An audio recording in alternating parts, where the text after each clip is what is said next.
네, 여러분, 어, 저희가 뭐할 얘기가 많은데 그런 얘기보다 오늘 말씀을 좀 나누고 싶습니다. 지난주에 한 주간 동안 중부고속도로를 타고 대전에 가서 한 주간 보내고 왔습니다. 네, 월요일 날 내려갔는데 화요일 날 갑자기 냉각수 경고등이 막 반짝반짝 거리는 거예요. 놀래서 이제 차를 세운 후에 수리센터로 가져갔더니 냉각수 파이프가 터졌다는 거예요. 이걸 다 교체해야 되는데 부품을 가져와서 하루가 걸린다는 거예요. 그래서 차를 수리센터에 놓고 차가 없는 하루를 보냈습니다. 와, 얼마나 더운지. 걸어가는데 땀이 막 쏟아지고 더위와 습도. 그걸 느끼면서 이런 생각했어요.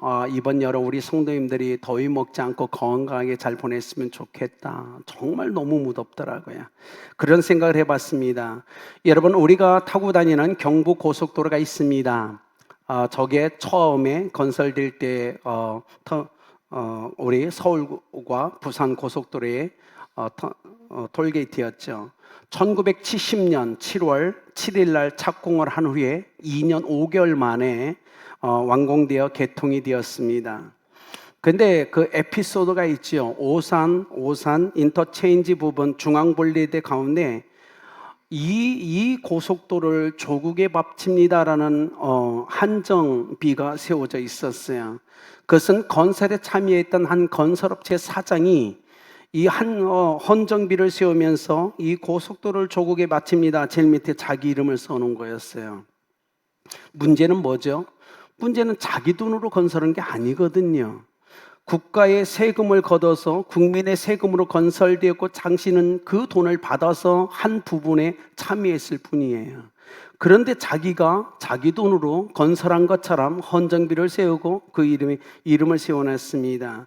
자기 정체성을 상실한 에피소드였죠. 그래서 며칠이 못 돼서 그것이 철거됩니다. 인생을 살면서 우리가 신앙생활을 하면서도 우리는 정체성의 혼란을 겪을 때가 있다는 사실을 기억해야 됩니다.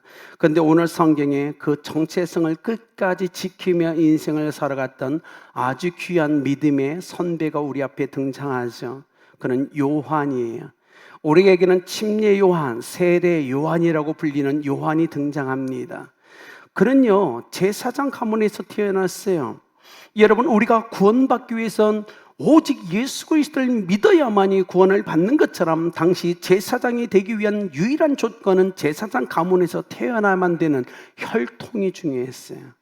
요한은 그 혈통을 갖고 태어났어요. 그런데 희한하죠.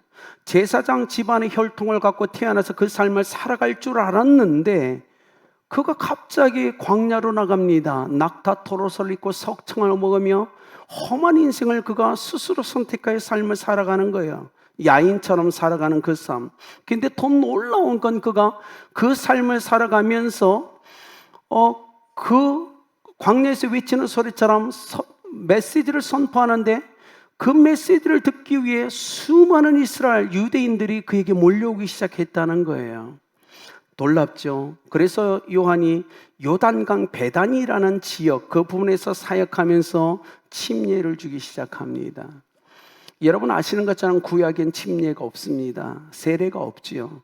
레위기에서 보면 재물을 거룩하게 물로 씻어서 깨끗하게 하라는 표현이 나오고 포로기 위해 에스겔서에서 보면 많은 불을 뿌려서 너희를 정결케 할 거라는 표현이 나올 뿐이지 구약엔 침례나 세례가 존재하지 않습니다. 그것은 요한이 시작했기 때문에 우리가 침례 요한, 세례 요한이라고 부르는 겁니다. 요한은 두 가지 의미를 담았죠. 하나님의 구약에서 제물된 이 제사장적 삶을 살아가면서 또 새로운 길을 열기 위한 그 중간 다리 역할을 하면서 그는 침례를 시작했어요. 근데 놀랍죠. 제사장 가문에 그것을 내려놓고 광야에서 낙타토를 쓰고 석창을 보며 야인처럼 살아가는 그의 소리를 듣기 위해서 수많은 사람들이 몰려가는데 그의 소문이 커지고 영향력이 켜지는 거예요. 그래서 예루살렘에 있던 유대인들이 제사장과 레위인을 파견합니다. 조사하라. 저가 대체 누군지 조사하라. 그리고 오늘 읽은 말씀처럼 그들이 요한에게 옵니다. 그리고 질문하죠. 당신이 그 종말론적 메시아입니까?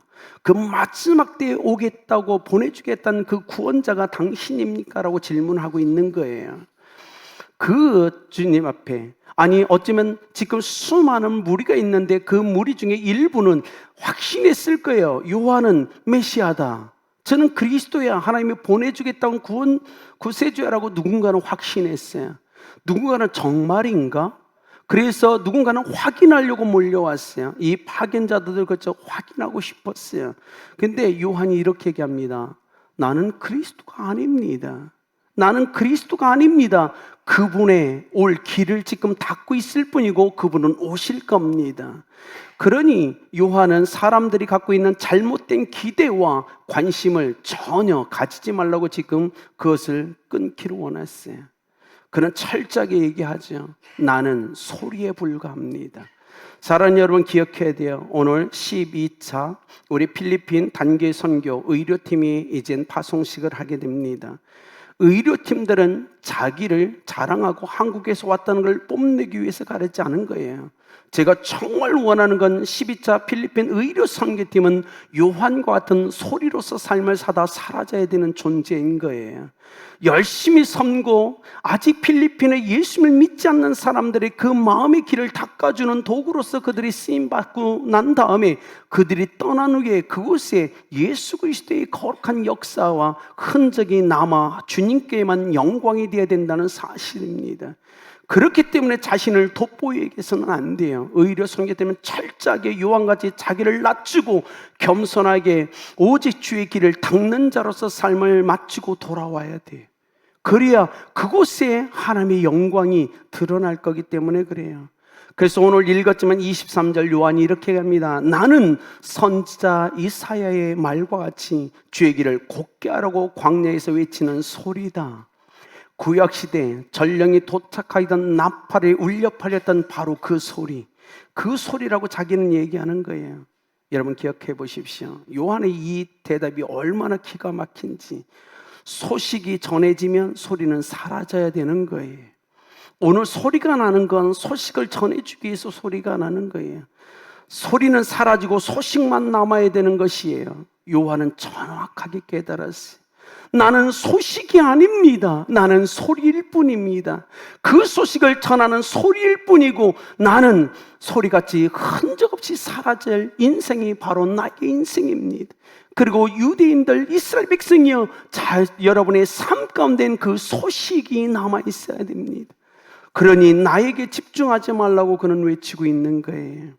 은혜와 진리가 충만한 예수 그리스도를 그들이 맞이할 수 있도록 소리로서 인생을 살며 잠자고 있는 그들의 영혼을 깨우고 완악해진 마음을, 돌떠했던 마음을 깨치기 위해 자기 스스로 낮아져서 외치는 광야의 소리로, 소식을 전하는 소리를 살다 사라져버릴 존재라고 그는 고백하고 있는 거예요. 얘기하죠. 주의 길을 예비하라. 요한은 알고 있었어요. 자기의 사역이 마치면 그 사역 위에 주님이 걸어가시면서 그 다음 사역을 이어갈 걸 정확히 아셨죠.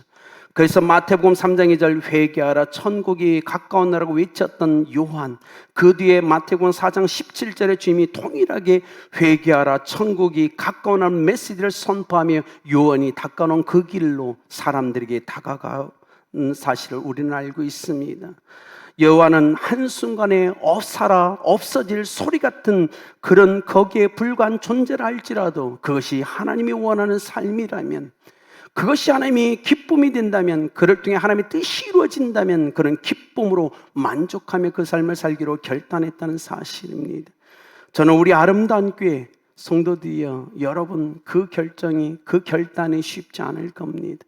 그러나 아주 조금 우리가 요한 같은 믿음의 소유자로 삶을 살지 못하지만 그냥 울려 퍼진 소리로 잠깐 있다 그리스도만 드러내고 흔적없이 사라질 존재가 되는 걸, 우리는 아직 그 믿음이 없지만 그럼에도 불구하고 하나님 그 은혜를 좀 주셔서 아주 조금이라도 그 삶을 살아낼 수 있는 은혜 달라고 우리가 기도해야 되지 않을까요? 요한의 외침에 사람들은 반응해야 됐어요. 소리 없이 들리는 소문으로 그냥 흘려보낼 건지, 경청하여 그 메시지를 가슴에 새기며 복음에 반응할지를 결정하는 건 이스라엘 백성의 선택에 대한 문제였어요. 오늘도 동일합니다. 이곳에서 선포되는 메시지를 그냥 스쳐 지나가는 이야기로 여러분 흘려보낼 건지, 아니면 경청하여 마음에 새길 걸지는 여러분의 결정에 달려있다는 사실입니다. 코로나 기간에 이런 이야기가 있었죠. 대형교회 목사님 사모님이 갑자기 아프셨어요. 아프셔가지고 병원에 입원해 있어요. 근데 의사가 그 병 치료하려면 주일을 여기서 보내야 된다고 얘기하는 거예요. 병원에 입원해서 치료를 받으며 시간을 보내는데 주일을 지나서 월요일이 되었습니다. 주일날 당연히 사모님은 유튜브로 본교회 예배를 드렸죠.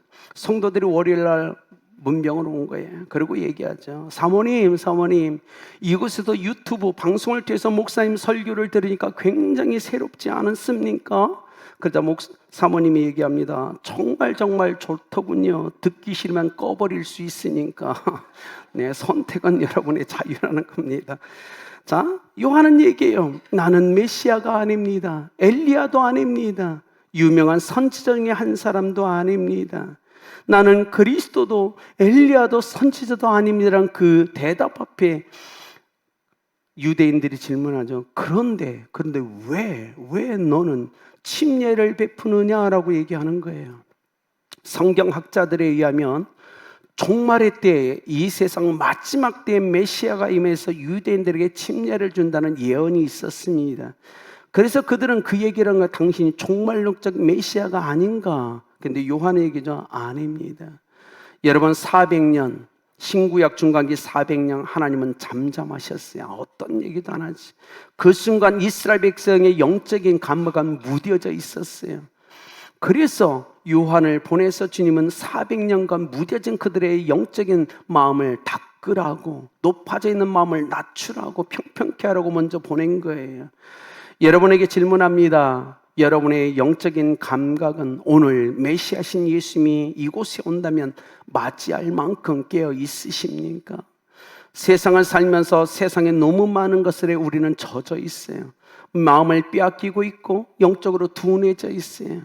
내가 그렇다는 걸 아는 자만이 성령의 임재 앞에 예민하게 깨어있을 수 있다는 사실입니다. 그때나 이때나 동일해요. 요한 자신은 엘리야가 아니라고 끊임없이 부인하는데 예수님은 마태복음 11장과 17장을 통해서 요한을 엘리야에 비유하십니다. 그리고 누가복음 1장 17절 천사가 그 아버지 사가랴에게 이렇게 얘기하죠. 엘리야의 심령과 능력으로 메시아를 위해 백성들을 준비하리라. 그는 분명 엘리야가 아니에요. 요한이에요. 근데 엘리야의 심령과 능력이 그 안에 있다고 얘기하는 거예요. 그걸 가지고 주의 길을 곱게 하는 자로 하나님이 사용할 거라고 얘기하고 있는 거예요. 엘리야를 봅시다. 요한보다 900년 전에 존재했던 선지자입니다. 둘은 닮은 게 참 많았죠. 엘리야의 주무대가 어디였죠? 요단강이었어요. 오늘 요한의 주무대도 요단강이죠. 엘리야는 털 사람이라는 별명이 붙여질 정도로 털이 많았고 털옷을 입고 광야에서 거친 음식을 먹으며 하나님의 뜻에 순종하는 삶을 살아갔던 것처럼 요한도 낙타 털옷을 입고 석청을 먹으며 거친 광야에서 오직 하나님의 뜻에 순종하는 삶을 살아가고 있었다는 겁니다. 요한은 이렇게 얘기해요. 사랑하는 사람들이여, 나는 소식이 아닙니다. 나는 소식을 전하는 소리일 뿐입니다. 그러니 제가 소식이라고 착각하지 마십시오. 저는 소식을 전달하는 소리이기 때문에 이 소식이 전달되면 저는 존재감 없이 사라질 겁니다. 그것이 나의 인생입니다라고 얘기하는 거예요. 여러분은 어떻습니까? 여러분, 우리의 인생이 그렇지 않을까요? 우리 인생도 그럴 겁니다. 살다가 소리처럼 존재감 없이 사라질 것이 우리라는 사실도 기억하셔야 됩니다. 2023년 4월 뉴스를 봤는데 이런 기사가 있었어요. 환경미화원으로 아르바이트하던 한 학생이 하버드대 법학대학원 로스쿨에 합격해서 이슈가 됐죠. 레한 스태턴이라는 학생, 당시 학생이었죠. 근데 그가 비영리 단체를 만들어서 이 환경미화원을 돕는 이 삶을 지금도 살아가고 있어요.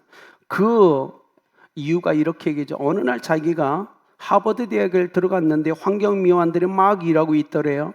자기가 인사를 했어요. 안녕하세요. 근데 대답을 않는 거예요. 환경미화원들이. 시간이 지난 후에 갑자기 환경미화원 한 분이 이렇게 얘기합니다. 학생, 나한테 인사한 거야? 미안해. 항상 이 학교 학생들은 인사는 하는데 우리를 바라봐 주지 않아. 벽을 보거나 멀리 보면서 인사를 하는데 나는 학생이 나한테 인사하는 것을 나는 몰랐어. 그렇게 얘기하는 거예요. 이 레한 스테이턴이 고민했어요. 내가 뭔가를 해야 되겠다, 이 학교 안에서.